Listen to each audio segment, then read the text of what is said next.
If you want a generic paint-by-numbers movie about a bunch of man-eating flying reptiles with corny dialogue and bad CGI, then Pterodactyl from 2005 is the movie for you. It follows a bunch of scientists and students on a trip to the wilderness of the Turkish-Armenian border on a scientific study to research what fossils may be discovered inside a volcano that had just opened up after a recent earthquake. However, unknown to them at this time, the earthquake has unleashed a bunch of deadly pterodactyls which are now out in the area and on the hunt. One of the students, this annoying girl whose father is funding the expedition, is attacked while swimming. She tells another student who goes and investigates but then is subsequently killed.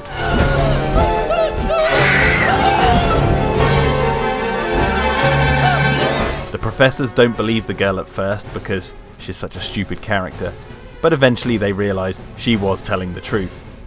Meanwhile, a group of mercenaries are capturing a terrorist when they stumble across the first group being attacked by the pterodactyls.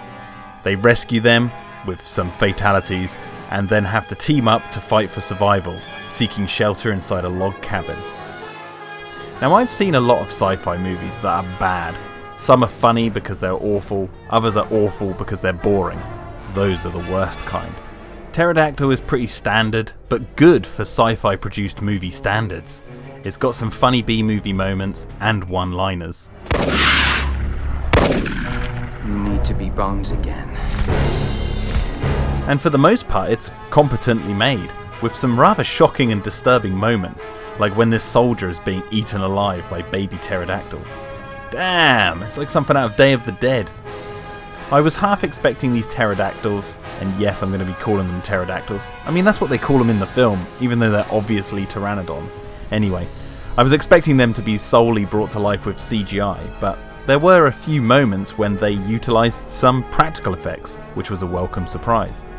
The acting wasn't the worst I've seen in one of these type of movies, so I'll commend them there. After the professor's love interest is captured by the pterodactyls, she is trapped in the nest on the side of a mountain, and he plans a mission to go rescue her. He eventually makes it, and then they battle their way to safety.